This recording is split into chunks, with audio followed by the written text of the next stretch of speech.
Bonsoir Madeleine, nous sommes le jeudi 13. Il y a eu beaucoup de travail et terminer très très tard n'est pas toujours ce que je veux, mais je dois le faire. Alors, ça c'est le résumé du cours. La leçon 3 sur 4. Alors déjà, premièrement, si tu veux avoir d'autres cours, il faut le faire maintenant. Il faut les acheter maintenant. Tu continues avec le niveau régulier, ou, voilà, ou ce que tu veux. Régulier, ça te donne 50 minutes. Si tu prends les cours de conversation, ça te prend, c'est quoi? Je crois que c'est 40 minutes, quelque chose comme ça. Voilà.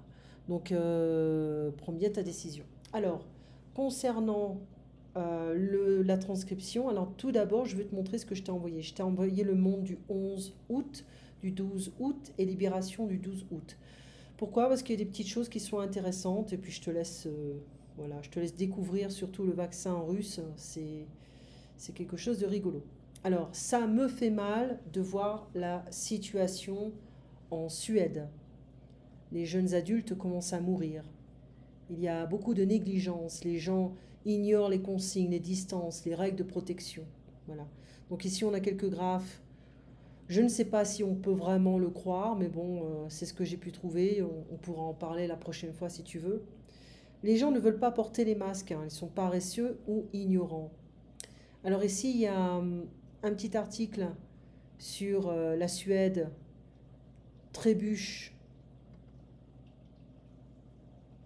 mais ne tombe pas. La Suède a choisi le non-confinement avec une chute de croissance de 8,6% au deuxième trimestre. Elle subit l'impact du coronavirus mais souffre moins que ses voisins européens.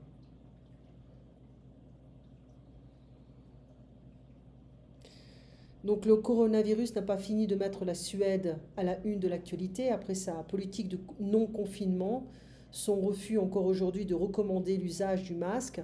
C'est maintenant les conséquences de la crise sanitaire sur son économie qui posent question. Mercredi, Statistics Sweden a révélé un premier chiffre, le taux de croissance de l'économie au deuxième trimestre, soit au cœur de l'épidémie, a été de moins 8,6%. La chute est brutale, bien plus profonde que celle engendrée par l'explosion de la bulle immobilière et bancaire nordique au début des années 90 ou la crise financière mondiale de 2008. Mais elle est légèrement inférieure aux prévisions gouvernementales et surtout moins douloureuse que celles subies par d'autres pays européens. Moins 11,9% en moyenne, et notamment l'Espagne, moins 18%, la France, moins 13,8%, l'Italie, 12,4%, la Suisse, qui a déjà perdu 2,6 points de croissance au premier trimestre, prévoit de finir l'année à moins 6,2. Donc, quand même une chute de l'économie, hein, des écoles restées ouvertes. La différence avec d'autres économies qui ont fait le grand plongeon ne reste pas moins perceptible. La volonté de garder les écoles ouvertes a permis aux parents qui voulaient travailler de le faire. Les faillites de petits commerces n'ont pas explosé et ces dernières semaines, de nombreuses grandes entreprises ont affiché des performances financières bien meilleures qu'attendues. Il s'agit, comme prévu, d'un ralentissement dramatique. Admet, ah là, je ne veux pas le dire, voilà. Analyse en chef à la banque Nordea. Mais par rapport à d'autres pays, par exemple en Europe du Sud, c'est considérablement mieux. Alors, pour Robert, on va l'appeler comme ça, économiste à la banque SEB, l'exception suédoise ne tient d'ailleurs pas au seul non-confinement. Il y a aussi la structure particulière de notre économie, moins dépendante du tourisme, et une très bonne infrastructure digitale qui a favorisé le télétravail, etc., etc., etc. Ouais, ben, toi, tu connais mieux la situation, donc tu peux juger en fait cette situation. Ils pensent que le virus n'existe pas. Est-ce que c'est un complot? Est-ce que c'est une négligence? Alors, dans l'un des journaux que je t'ai envoyé, il y a un article sur le vaccin Sputnik V ou Sputnik 5.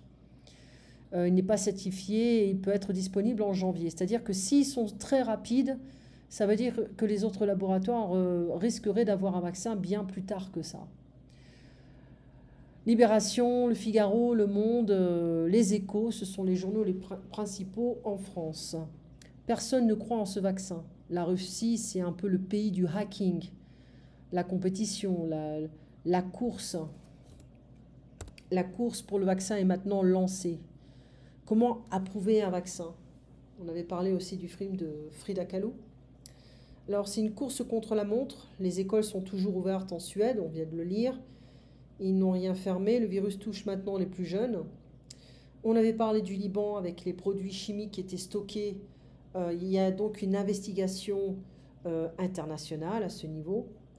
On a le Secours populaire comme le Salvation Army aux États-Unis qui s'est porté volontaire pour aider les familles au Liban. La Croix-Rouge est une organisation de charité qui aime, pourquoi j'ai écrit ça moi, les pauvres dans le monde entier. Les mines de charbon, les maisons des mines sont très déprimantes parce qu'on avait vu une photo des maisons en briques rouges. Le patinage, le football en Suède est le sport le plus populaire, comme dans d'autres pays européens. Quel genre de film aimes-tu?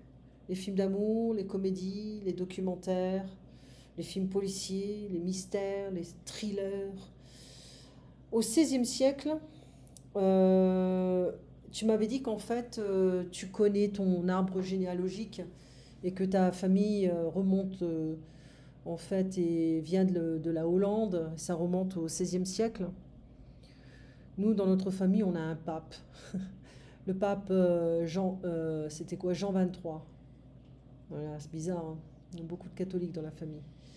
Augmentation de l'autisme dans le monde, les parents passent moins de temps avec leurs enfants. Oui, mais bon, il faut payer les factures aussi, hein. Plus de jeux vidéo, mais on essaie aussi d'inciter les enfants à jouer avec leurs jouets, à lire, etc. Mais ce n'est pas toujours une solution parfaite, hein. La nourriture est aussi dangereuse. Je vais te renvoyer, hein, parce que j'ai fait que des erreurs ici. Imagine l'avenir de la médecine dans 20 ans. Là, je t'ai envoyé des petites recettes. Voilà. Et là, si tu peux le faire, c'est une petite vidéo avec des questions sur Molière. Voilà. Allez, tu passes une très bonne soirée, une très bonne semaine et un très bon week-end. On se voit donc mardi prochain. Merci pour ta patience et à bientôt.